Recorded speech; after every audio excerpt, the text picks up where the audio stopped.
I'm still a huge advocate for the potential of blockchain and cryptocurrencies. I'm disappointed, like many other shareholders. It sets, in a way, though, I always try and find what is the outcome of something like this. I mean, yes, I'm a shareholder in the international. That's a zero. It's not the first time I've made a bad investment, probably not the last time, but luckily I make more good ones than bad ones, and I learn from my mistakes. What's going to happen now is there won't be another situation like this for institutional investors ever again. We're simply not going to put capital to work until this stuff gets regulated. And what is occurring, and I'm just one voice in it, what I'm going to be doing is I'm going to fly to Washington, and I want regulation. I want it now. No more delaying. I think this puts tremendous pressure on the SEC. I think a bill like the Stablecoin Transparency Act, which has been floating around forever, not going to signature, not going to markup, we got to stop doing this to ourselves. As an industry, it has to stop, but also it's time to move forward with regulation. And if this is the bottom of the crypto market. A massive player goes to zero, and now you build from the ashes. That's the upside.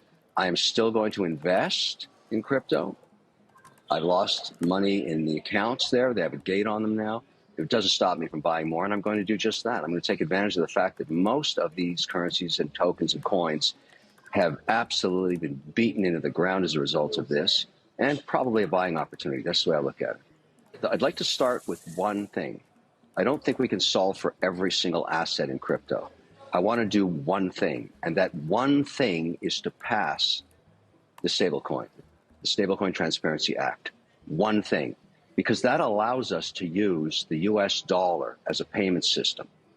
I would use that in all of my businesses every day. It's far superior to ACH, far superior to SWIFT, far faster, more transparent, 100% audible. All I need is the regulation that forces an audit every 30 days and guarantees me the backup for this is Treasury bills less than 12 months of duration.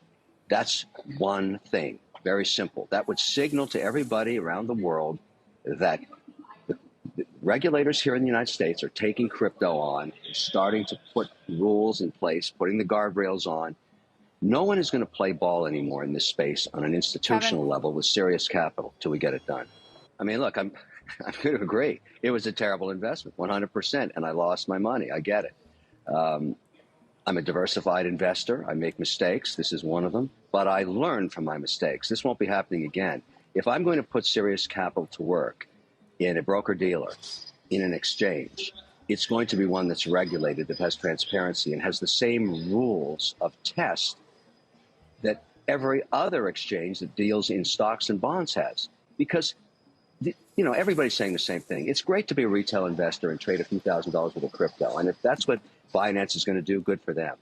But every single institutional investor is going to look at this and say, okay, can't play with this structure anymore because there's not enough transparency. I'm going to wait for the SEC or whoever it is going to be, the Fed or whoever, to regulate this stuff.